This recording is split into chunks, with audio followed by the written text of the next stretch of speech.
मैंने पाया कि जीवन में कुछ भी मायने नहीं रखता जब तक आप जोखिम नहीं उठाते। कुछ नहीं। नेल्सन मंडेला ने कहा था कि छोटे खेल में कोई जुनून नहीं होता और एक ऐसी जिंदगी जीने से जो आप जीने में सक्षम हैं, कम पर संतुष्ट होने से कोई फायदा नहीं होता। अब मुझे यकीन है कि आपने स्कूल में, कॉलेज में दाखिला लेने के समय अपना विषय चुनते हुए और जीवन में क्या करना है, ये सब करते हुए सुना होगा कि ध्यान रखना कि तुम्हारे पास हमेशा एक बैकअप प्लान हो। हमेशा ध्यान रखना कि तुम्हारे पास एक बैकअप हो बेटा। लेकिन मुझे कभी यह समझ में नहीं आया, बैकअप प्लान का मतलब क्या है। अगर मुझे गिरना है तो मैं किसी पर भी नहीं गिरना चाहता, मैं आगे गिरना चाहता हूं। मैंने सोचा, इस तरह से कम मुझे यह देखने को मिलेगा कि मैं किससे टकराने वाला हूं। निरंतरता के बिना आप कभी भी खत्म नहीं करेंगे। तो वह करें जो आपको जुनून से पसंद हो। जुनून से करें, जोखिम उठाएं, असफल होने से डरे नहीं, जैसे वे लोग नहीं चाहते थे कि आप 9 डॉट्स का परीक्षण करें। और आपको इन 9 डॉट्स के अंदर एक पेंसिल के साथ 5 लाइनें बनानी थीं, पेंसिल उठाए बिना। इसे करने का एकमात्र तरीका था बॉक्स के बाहर जाना। बॉक्स के बाहर सोचने से न डरें, असफल होने से न डरें, बड़े सपने देखें। लेकिन याद रखें कि सपने बिना लक्ष्य के सिर्फ सपने होते हैं। रेजी जैक्सन ने अपने करियर में 2600 बार स्ट्राइक आउट किया। यह बेसबॉल के इतिहास में सबसे ज्यादा है। लेकिन आपको स्ट्राइकआउट्स के बारे में नहीं सुनाई देता। लोग होम रनों को याद रखते हैं। आगे बढ़ते रहो। थॉमस एडिसन ने 1000 असफल प्रयोग किए। क्या आप जानते हैं? मुझे नहीं पता था, क्योंकि 100वां प्रयोग ही बल्ब था। आगे बढ़ते रहो। हर असफल प्रयोग सफलता के एक कदम करीब होता है। आपको जोखिम उठाना होगा। और मुझे यकीन है कि आपने यह पहले सुना होगा। लेकिन मैं आपको यह बताना चाहता हूं कि यह क्यों इतना महत्वपूर्ण है। आप जीवन में किसी न किसी समय असफल होंगे। इसे स्वीकार करें। आप हारेंगे। आप खुद को शर्मिंदा करेंगे।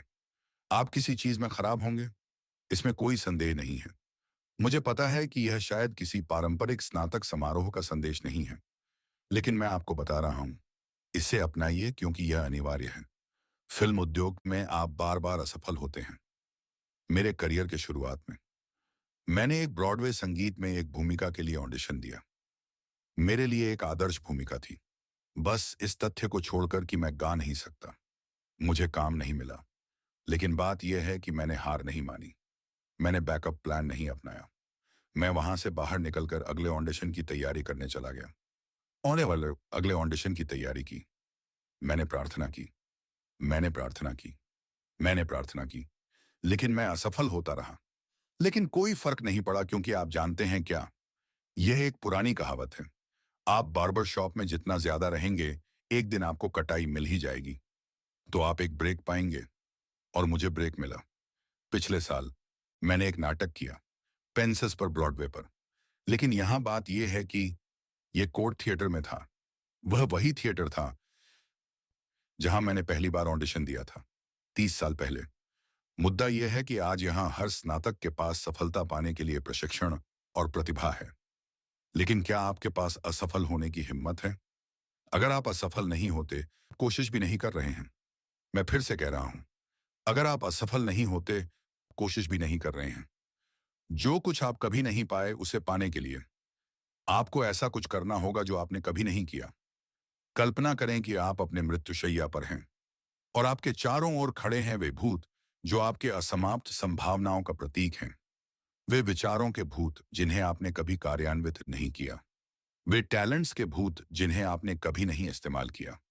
और वे आपके बिस्तर के चारों ओर खड़े हैं, गुस्से में, निराश और परेशान। वे कहते हैं, हम तुम्हारे पास आए थे क्योंकि तुम हमें जीवन दे सकते थे। वे कहते हैं, अब हमें साथ में कब्र में जाना होगा। तो मैं आपसे आज पूछता हूं, जब आपका समय आएगा तो आपके बिस्तर के चारों ओर कितने भूत होंगे? मैं अभी दक्षिण अफ्रीका से लौटा हूं, एक सुंदर देश। लेकिन वहां कुछ जगहों पर भयानक गरीबी है, ऐसी गरीबी जिसे मदद की जरूरत है। और अफ्रीका सिर्फ आइसबर्ग की नोक है। मध्य पूर्व को आपकी मदद चाहिए। जापान को आपकी मदद चाहिए। अलाबामा को आपकी मदद चाहिए। लुइसियाना को आपकी मदद चाहिए। फिलाडेल्फिया को आपकी मदद चाहिए। दुनिया को बहुत जरूरत है। और हमें इसकी जरूरत आपसे है। हम वास्तव में इसे आपसे चाहते हैं। हमें यह आपसे चाहिए, युवा लोगों से। मुझे मतलब है, मैं यहाँ बाकी सभी से बात नहीं कर रहा हूँ, लेकिन मुझे पता है कि मेरे बाल थोड़े सफेद हो रहे हैं। हमें यह आपसे चाहिए, युवाओं से। क्योंकि यह याद रखिए, आपको बाहर निकलना होगा। आपको अपनी पूरी ताकत लगानी होगी। चाहे वह आपका समय हो, आपकी प्रतिभा, आपकी प्रार्थनाएं या आपके खजाने।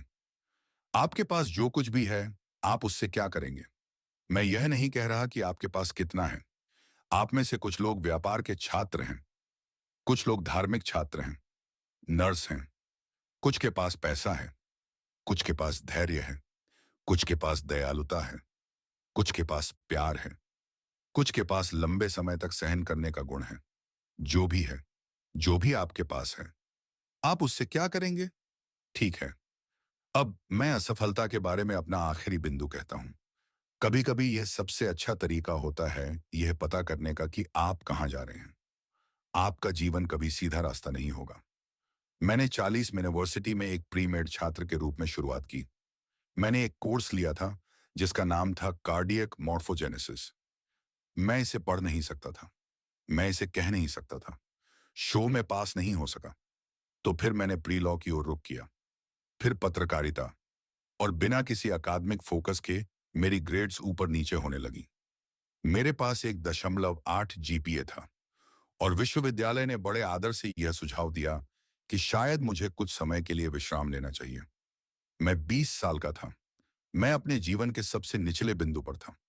और फिर एक दिन, और मुझे वह दिन आज भी याद है, 27 मार्च 1975। मैं अपनी मां के सौंदर्य प्रसाधन की दुकान में मदद कर रहा था। मेरी मां का एक ब्यूटी शॉप था, और वहां एक बुजुर्ग महिला थी जिन्हें शहर में एक महान बुजुर्ग माना जाता था। मैं उन्हें व्यक्तिगत रूप से नहीं जानता था, लेकिन मैं शीशे में देख रहा था, और हर बार जब मैं देखता तो मुझे वह मेरे पीछे घूरती हुई दिखाई देती थी। तो अंत में उन्होंने अपने सिर से ड्राइवर को उतार कर कहा, युवक, मेरे पास एक भविष्यवाणी है, एक आध्यात्मिक भविष्यवाणी। उन्होंने कहा, तुम दुनिया की यात्रा करने वाले हो और लाखों लोगों से बात करने वाले हो। और उसके बाद के सालों में एक टिमिशी ने, ठीक जैसे उस महिला ने भविष्यवाणी की थी, मैंने दुनिया की यात्रा की, और मैंने लाखों लोगों से बात की है।